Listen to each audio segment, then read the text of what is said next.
Earlier this year, I took a look at an underrated game from my childhood, Hugo the Evil Mirror.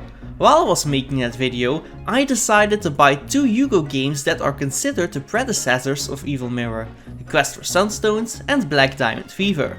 However, in that same video I also mentioned that I already owned 2 other games as well, Frog Fighter and Bukkazoom, which, unlike Evil Mirror, these 2 games were really awful if my memory serves right. So for today I decided to take a look at all 4 of these games to see if my most recent purchases are as good as I hope they will be, living up to the standards of Evil Mirror, as well as to see if the other 2 games from my childhood that I really dislike are still as bad as I remember. And if you haven't watched my video on Hugo the Evil Mirror yet, and here's a quick recap.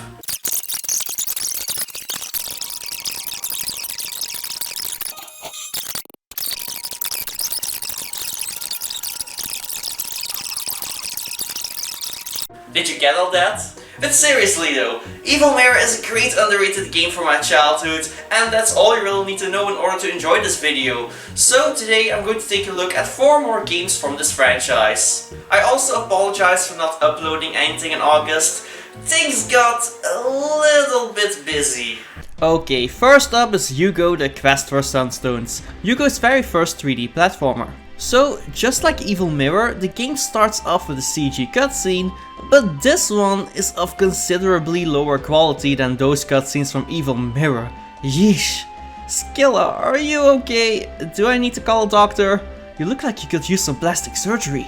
So this is weird. Skilla and her henchman Don Croco are living on this place called Volcano Island for some reason. Why their evil lair is here and not in the troll forest, I have no freaking clue. But basically, Don Croco and Skilla are having trouble with sleeping because of the Kikus, the natives of Volcano Island. Because they like to party, I guess? Hey Skilla, ever heard of sleeping pills? Skilla orders Don Croco and his army of Crocos to clog up the volcano with a boulder, because apparently that will cause the volcano to erupt. I don't know volcano logic well enough to understand how this works, I think. But basically, the bad guys want to use the volcano to destroy the village of the Kikus, just so they can sleep. I mean, I wasn't expecting a blockbuster plot or anything, but I don't know, even for a kids game, this seems like some pretty low effort writing to me. Oh yeah, there's no voice acting in this game either, which probably explains the simplistic plot. But I'm getting sidetracked here. According to this book that the Kiku Elder has, Hugo is the only one who can save Volcano Island, so he gets summoned by this bird, takes his plane to the island, and so the adventure begins. Alright then, let's start a new game. Oh dear, oh no, this is bad. I know that just by looking at the screen it is hard to tell, so let me explain why I immediately got this bad first impression. First of all, the frame rate. It feels really weird. I don't know how else to explain it. I'm not much of a frame rate guy, but trust me when I say that something feels off. And why is there no music? What kind of platforming game does not have a soundtrack? The cutscenes have music, so why not the actual game? Well, guess I've gotta pick my own fitting background music for this section of the video. Also, why does Hugo have a whip? Who does he think he is? Hugo Belmont? Okay, I know that it's just your standard Indiana Jones reference, but still, I like Hugo Belmont more. You can also crawl in this game. So the first level is a training course with no real enemies to hit you, just these cardboard cutouts. And is it just me, or is the hitbox for Hugo's whip ridiculously small? Another thing that immediately gave me a bad first impression. Speaking of bad first impressions, I got hit by this pole. And now I got hit by nothing.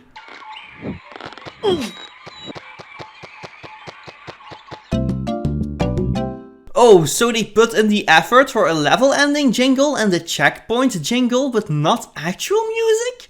Come on, game. Oh yeah, there's passwords. Normally this will bother me because I used to hate grabbing a piece of paper and a pen to write these, while also making sure not to lose the passwords, but nowadays not so much of a problem anymore. After all, we live in the age of smartphones, so I just take pictures of my passwords and compile them nicely in an album made specifically for that game on my phone. Easy peasy. Anyway, now the real adventure starts. Huh, interesting. A pseudo 2D 3D level, kind of like Crash Bandicoot I guess, but with a lot more space to walk around in this time. Let's kill this plant! Ow! What's up with these hitboxes? I barely touched the damn thing and my whip didn't work properly at all. Yep, I was right. The hitbox for Hugo's whip attack is ridiculously small, but the enemy hitboxes are enormously huge. How unfair! This does not bode well for the rest of the game. Ah, and these insects too! I can barely hit them and I'm afraid they can knock me off the lily pad any moment with their huge hitboxes. Spoiler alert for the rest of this video, but I'm just gonna say this already. Level 2 is the worst level in this entire game. No other level in this game is as tremendously bad as this one. Not even close. The entire level is filled with enemies who all have huge hitboxes. Hugo on the other hand can barely damage them with a small attack hitbox, so out of fear of dying, I just find myself rushing through the stage as fast as I can while spamming the attack button. I have no idea how else I could have beaten this level, like, no idea. Oh, and how about this next level that attempts to be a chase level, with the keyword being attempt. So you get chased by this very slow wall of fire. I mean, you can't slack off for too long, but still, you can afford to stand still for at least a little while, probably. It's really weird in that regard. Oh, and there's mummies you have to avoid with ginormous hitboxes, as expected of this game by now. Seriously, avoiding these mummies felt almost impossible at first, especially because you're getting chased and have to be hasty. It almost feels like they didn't playtest this game properly or something. Oh no, I fell! Oh, I guess I didn't. Thanks, game? Oh yeah, halfway through this level the game decided to get rid of the wall of fire, so now it's just a regular level, but you have to walk towards the screen. Okay. Oh, but later in the stage there's these falling platforms to spice things up, so that's something I guess. Ooh. Okay, so after you collect one of the titular Sunstones in this game, you can actually see them in the HUD on top of the screen if you press triangle. That's a neat detail at least. So the next level is where I almost gave up on playing this game as I've gotten several game overs here. There's very precise platforming that feels really finicky if you're not used to this game's weird jankiness yet, followed often by these lava monsters that you have to whip. There are these BS off-screen boulders that just randomly come at you at certain parts of the level. I still don't understand how to properly avoid these. I usually just panic run and jump all over the screen. But hey, at least Hugo's dying animation sure is funny. Oh, and not to forget, this level is the only level in the game with a boss fight. It's just a lava monster that you have to hit a bazillion times while avoiding the fireballs the other lava monsters throw at you. All in all, I actually think I had a little bit of fun with this level. Yeah, I know this game has a lot of issues, mainly the fact that it's very janky with the hitboxes and sometimes even the frame rate. But putting all of that aside, the level was actually pretty well designed, and trying to master this level trial and error style, which I usually hate, was actually kind of fun and satisfying. I actually felt satisfied when I beat this level. Oh no, it's another one of these levels. Okay, at least this level is a lot better designed than level 2. There's way less enemies in unfair places, making this level actually playable. However, is it just me, or does the majority of this level feel like someone pressed the copy-paste button a bunch of times? It's like I'm trying to avoid the same enemy placements over and over again until I'm near the end of the level. Oh, and is it just me, or is this game even more polygonal than your average PS1 game? I was thinking of criticizing this, but the low poly graphics kind of grew on me. What can I say? Low poly graphics have their charm for me, just like pixel art. Oh god no, this game has ice physics now. Okay, sure, I can handle this. Hello there? Oh shit!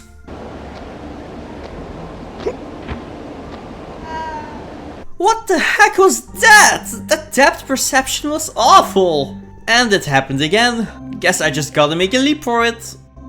Okay, now this level is interesting. This entire level is just one big puzzle room. And when I say puzzle, I mean press the button, which temporarily opens the door with another button, press that one, then press the next one as fast as possible, all while avoiding these trash bag enemies with freaking annoying ice physics. Yeah, I died way more times on this level than I'd like to admit. Okay, now this next level is where the frame rate gets really bad. So bad in fact that even the simplest of jumps are unresponsive to my inputs, to the point where I died at a simple platforming section that should have been easy over and over again. Really annoying. Thankfully though, there are also vehicle levels. 2 to be exact, back to back from one another. Hugo decides to slide off a mountain with a minecart. And wait, why is it first person? That feels like a random decision, but hey, at least these levels control well and they're actually kinda fun. Also, nice stumps. No, but seriously, why do Hugo's stumps look so good? Seriously, they didn't have to make them so detailed at all, but here we are. The skybox also looks absolutely gorgeous here. I could stare at these stars for hours. One issue I have with these levels though is that, you guessed it, the hitboxes are too big for one very specific hazard.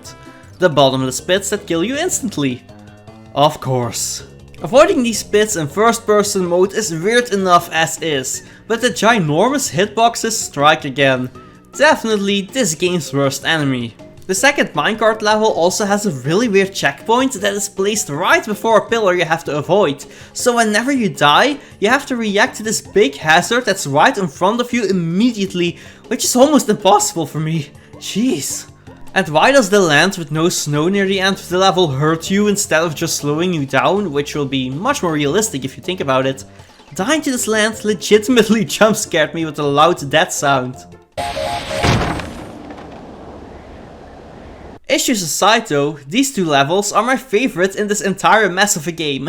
Now that Hugo is back on solid ground though, it is finally time for the second worst stage in the game. Why is it the second worst stage in the game, you ask?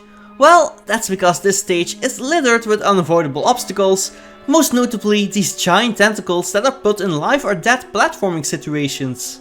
I've seen enough anime to know where this is going. Seriously, I just let myself get hit every single time so I can quickly plow through with my iframes, because I legitimately have no idea how to do this normally. I just don't get it. Aw, what a funny looking ghost! How the hell do I defeat this thing? But hey, at least this level is a little bit forgiving. Oh no, a giant pit! I'll just walk around it. Doo-dee-doo. After this level, Hugo gets captured by Don Croco himself. Oh no! What will Hugo do now?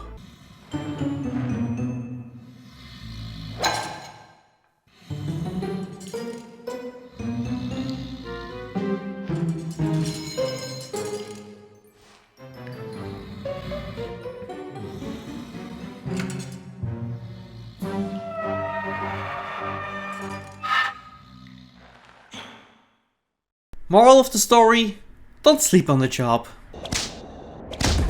Okay, I really like the prison aesthetic of this level. It's something a bit different. My one complaint about this level though is that there's only one checkpoint for some reason and it takes forever to show up. So getting to that point kinda feels like a test of endurance, and I died very often near the checkpoint, forcing me to do the majority of the level all over again multiple times, which was a little frustrating. Hey, I recognize this character model from Evil Mirror, so I guess it originated from this game, huh? Cool. Wait, was I supposed to end the level by killing the guard, or was that just a coincidence? I think that was just a coincidence, but a cool one nonetheless.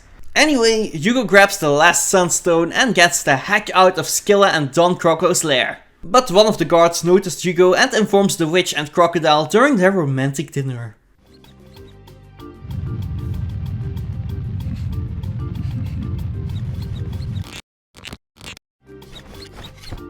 Exciting cutscene, huh? Skilla then creates a giant tornado with one of her spells to chase Hugo down, which leads us to the final level.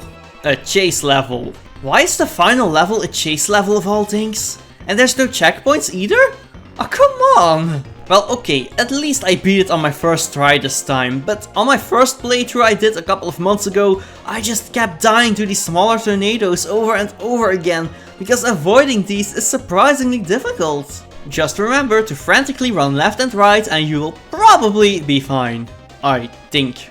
But yeah, that's it. No final boss or anything. Just a surprisingly traumatizing cutscene where Hugo saves the day in the nick of time in the cookie village. And then the bitch, I mean witch, gets really pissed.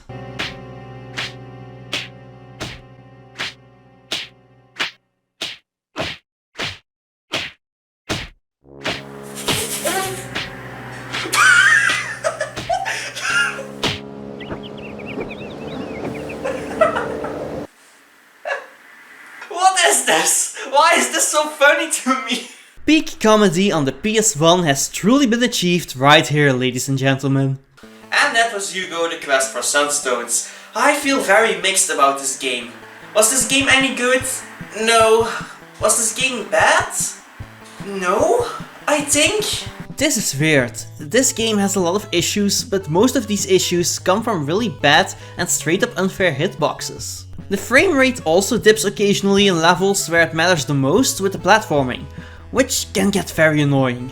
And of course level 2 and level 10, especially level 2, had some of the worst level designs I've ever seen in my life. But despite these major issues, I think I still had fun. Like, you can tell this was probably the very first 3D platformer that the developers behind this game made, but for first effort, this isn't bad. It's not the worst thing ever. It was playable, and the trial and error I faced in most of the levels was a little bit fun for some reason. If I was one of the game developers behind this game, I would probably be very proud of what I made here. What can I say? It's a decent effort if you are willing to look past all of this game's major flaws. But anyway, let's move on to the next game, which is a game from my childhood that I really hated. Frog Fighter. So when I was little, I really wanted to play another Hugo game after finishing the amazing Evil Mirror. So I went to the store and they had 3 Hugo games for the PS1 I could pick from. Quest for Sunstones, Frog Fighter and Black Diamond Fever. And of course I picked Frog Fighter because 5-year-old me really liked the cute frog on the cover art. That was the worst decision I could have made that day. I regretted not buying Black Diamond Fever instead for the rest of my life. You see, Frog Fighter is a puzzle platformer. Not exactly a good game for a 5-year-old in my opinion. Okay, but let's start from the beginning. The game starts with a CG cutscene that is significantly higher quality than the ones in the Quest for Sunstones. This is finally on par with the cutscenes from Evil Mirror, and that is a great sign to come for when I talk about Black Diamond Fever later in this video. So Hugo is hanging out with the Kikus from the previous game. Oh, so that's who they are. I didn't know who these guys were when I was a kid. Until they notice that the frogs in the local area are getting captured by Don Croco's henchmen. So Hugo sets out to save them. And then the game starts. Yeah, not much story here this time. And like I said earlier, this is a puzzle platformer. The only buttons you need here are the D-pad. That's it. Basically, you have to time your movements right to get Hugo to the first key. Then a caged frog will show up and you have to free them. Then another key shows up and collecting this one will open up the level exit for you. Oh, it's the extra life jingle from Evil Mirror. I guess that originated from this game then. And then you go to the level exit, which of course ends the level. Oh yeah, just like with the Quest for Sunstones, there is no music in this game. I can play a 3D platformer without background music just fine. In fact, I kinda liked how ambient Quest for Sunstones felt because of this. It was surprisingly fitting and it kinda reminded me of the Uncharted games or even Breath of the Wild. But for a puzzle platformer where the same annoying sound effects keep looping over again? No thanks, this is boring.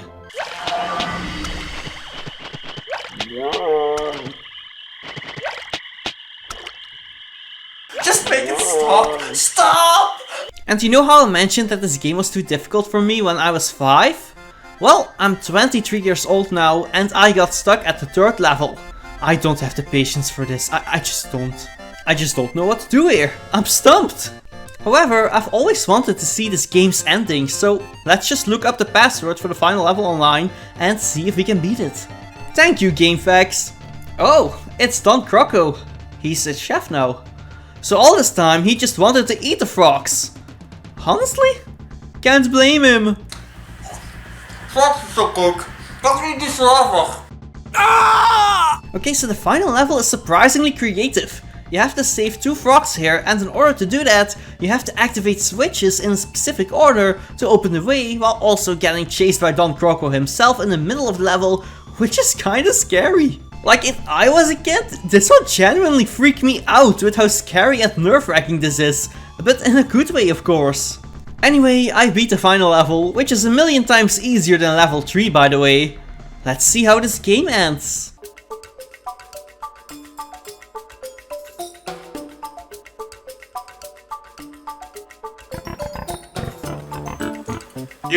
You've gotta be shitting me. Seriously? No ending cutscene?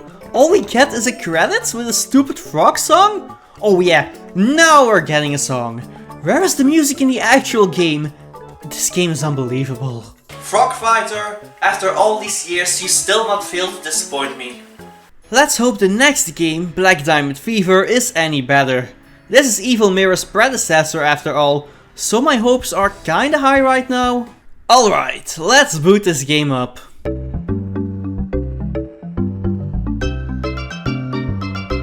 Oh my god, music! Finally! Is this the first Hugo game with an actual soundtrack? I think it is. What a relief. So in this game, Skilla and Don Croco are still on Volcano Island, and this time they enslaved all of the Kikus to mine a mineral called the Black Diamond, which is native to Volcano Island, I assume. Skilla needs a single drop of this mineral to make her an all-powerful witch or something like that, I think. The Kiku Elder has been locked up, but manages to secretly send a letter to Hugo, explaining everything that has been going on and asking him to save the island yet again. So this game has 3 difficulty options, just like Evil Mirror. But all it did in that game was give the enemies more hit points, which made any difficulty higher than easy more tedious rather than more difficult. So call me a coward all you want, but I'm going with easy this time. And oh boy, this game is an actual sequel. The whip is back, baby, and so is crawling. Words cannot express how much smoother Hugo feels to control compared to the previous game. It is such a huge improvement. Hugo also feels much more floaty when he jumps, but the levels were clearly designed with that in mind. And the music is pretty good too. I still think Evil Mirror has a better soundtrack, but that's just my personal opinion. There's also a bunch of sound effects from Evil Mirror that originate from this game apparently, such as the iconic jump sound effect. And the health upgrades for collecting enough gems in a level originated from this game too. And yes, the hitboxes are actually good this time around. Heck, sometimes I think the whip's hitbox is too big. That's just how much better it is. And one of the most annoying enemies from the previous game, the flesh-eating plant, is actually easy to beat this time too, thanks to the improved hitboxes. I can actually stand next to them without getting hit! What kind of wizardry is this? This game is infinitely a much more high quality product compared to the quest for Sunstones, but at least that game laid the groundwork really well for this game. There's also TNT crates now, just like Crash Bandicoot, as if the influence wasn't obvious enough already. I also like how you sometimes go back to areas from the previous game as well, such as the Snowy Mountain area, although sadly enough that also means that the annoying ice physics are back as well. Oh, and I don't know what it is with level 3, but the hitboxes for collecting these floating gems are pretty bad. Getting these was surprisingly difficult. What the hell was that?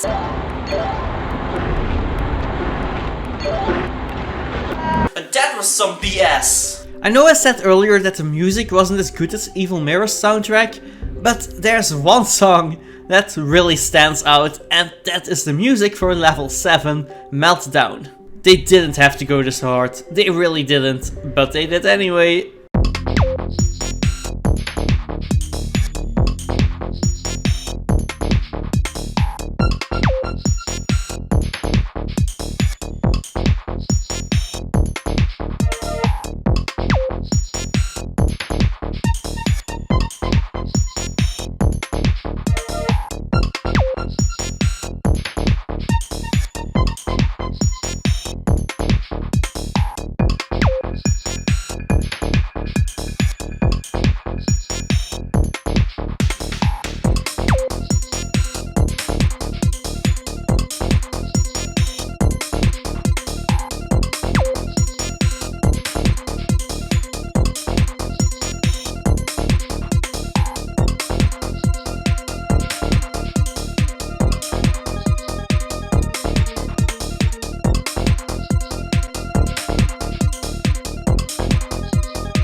Oh no! Face masks before they became relevant! These ones specifically really hurt. I had to wear them very often at my work, so I can only imagine how much this must hurt for these freaking crocodiles and their long snouts.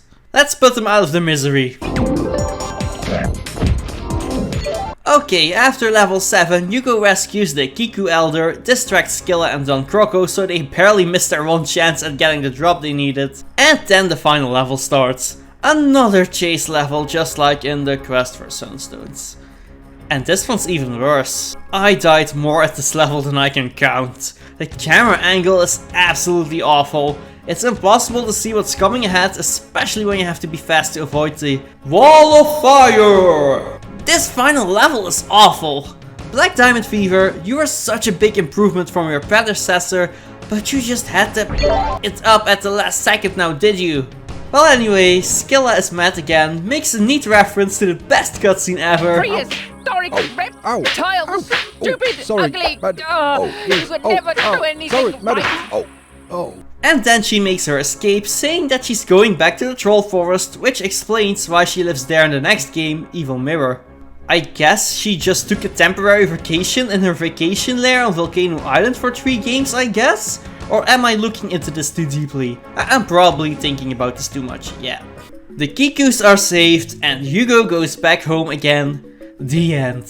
So this game was a lot shorter than I expected, having only 8 levels compared to Sunstone's 12 levels. But hey, that's okay, because this time there are less issues, which is a good trade-off. The next game in the series is of course Evil Mirror, which I already talked about in a previous video.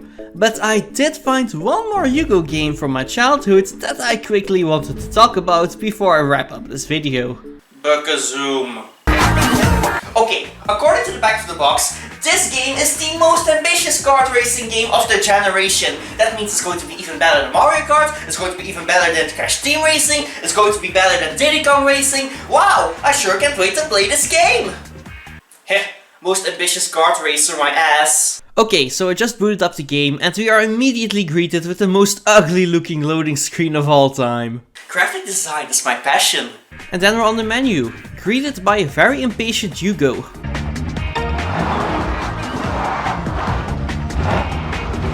Hello, you must choose. Dude, chill out, I've been here for literally 2 seconds and you're complaining about me not choosing a mode yet? Oh my god, what is that thing? Okay, I've gotta admit, this music is pretty great. Oh wow, there's so many game modes here. I guess I should just jump into the first one then, Balloon Race. But first, let's pick a character. Yes, it's me, hello. Choose Hugo. That's me, you know. I know, Hugo, I know. Just shut up for a second. So yeah, there's a bunch of classic Hugo characters that you can play with. There's Trollerit, Trollerat, Trolleroot, Hugolina, Don Croco, Skilla, and of course, everyone's favorite Hugo character, Fernando. Anyone remember Fernando? I think he's the Kiku Elder's pet bird or something? Wait, why not make the Kiku Elder himself playable then? Okay. Oh, and there's also this one last character we've never heard of before. Jean-Paul the Monkey. I guess he's from some kind of PS2 game I missed out on or something. Either that, or he's this game's version of Rillaroo. That's Trollerat. Unrestricted racing sets his heart pacing. Hugo, that's a lock, not your son. Little Trollerit. In nappies she may be, but that's not what you'll see. Wait, Trollerit is a girl? I always assumed she was a boy. My childhood is ruined. Oh, Scylla, she is evil through and through, and likes squashing Greenfly too. Why are you speaking in rhymes all the time? Isn't that Scylla's job? Anyway, let's take a look at the customization options, as these are surprisingly varied. I'm surprised by how many levels there are. Seriously, this is a big selection, and you can even select the time of day too. That's actually pretty cool.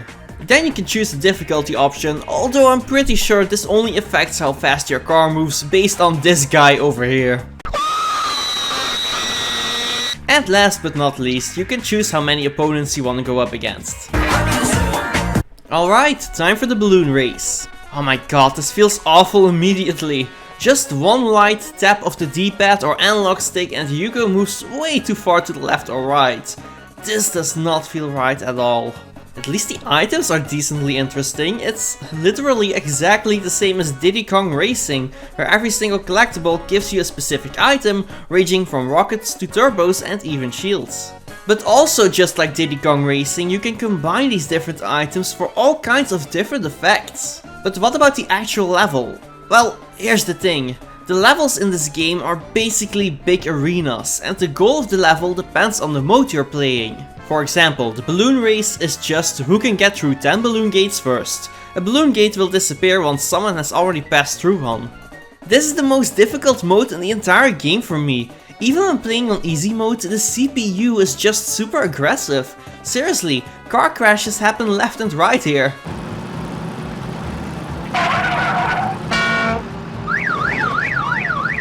And the items can screw you over real bad, and they're really hard to avoid. Seriously, I played several modes against only one opponent on easy mode, and I was sometimes still having a hard time. And I also don't like how the balloon gates in a balloon race sometimes just jump away from you like this. You assholes! Alright, let's try out green flies in baskets. Ah, so that's what these are called.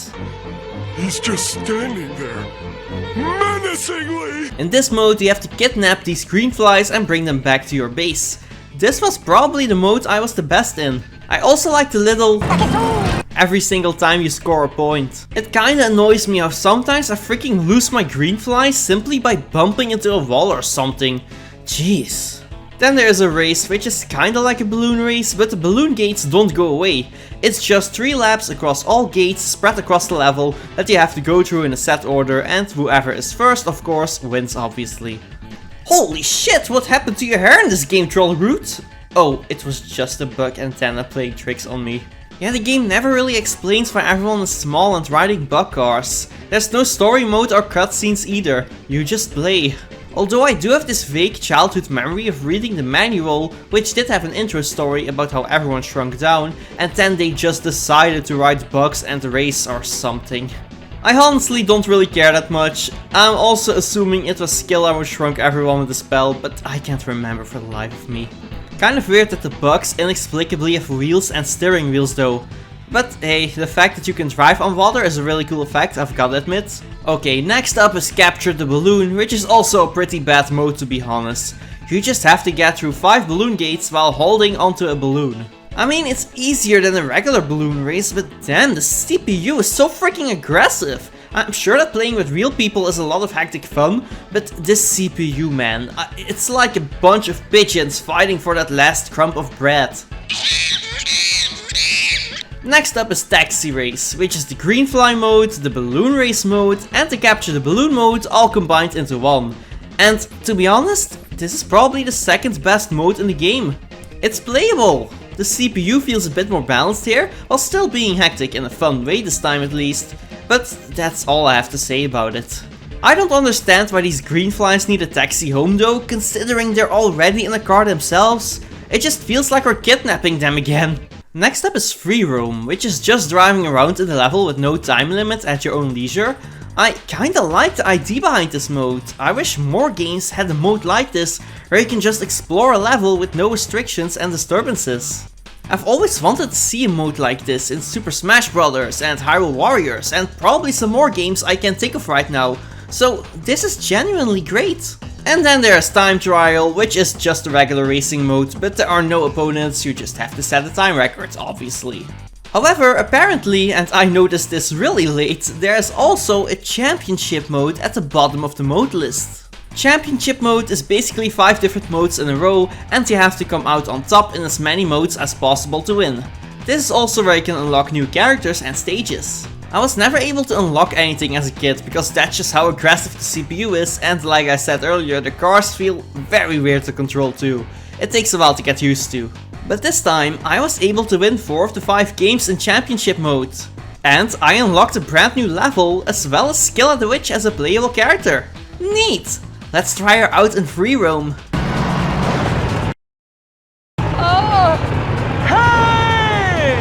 Well, that was an image I didn't need to see.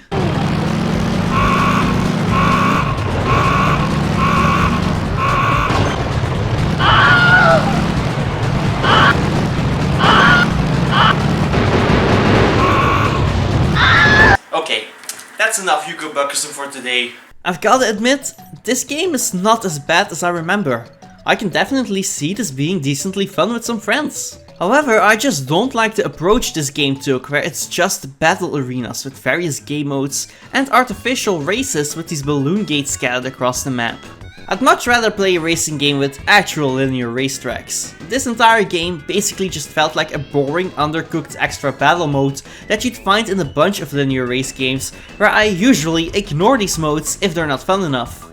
I can see why the back of the box thought this was the most ambitious racing game of the generation with these sandboxy type levels in a racing game, but this is not for me. And I think most people in the world are not interested in this type of racing game either, to be honest. But hey, it was a decent experiment. Kudos for the effort!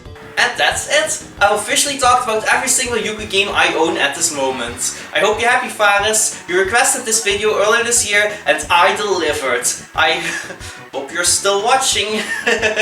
That'll be awkward if you weren't subscribed anymore. Of course, the Hugo franchise, although most of it is European exclusive, has way more games than you think. There's the first 2 games that start it all, there's a bunch of PS2 games I know almost nothing about, there's the Agent Hugo series where he's a freaking secret agent or something, I guess. Now, that's weird.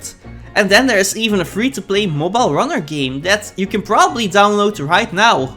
I will probably never check these out, but hey, maybe there's a possibility I will someday.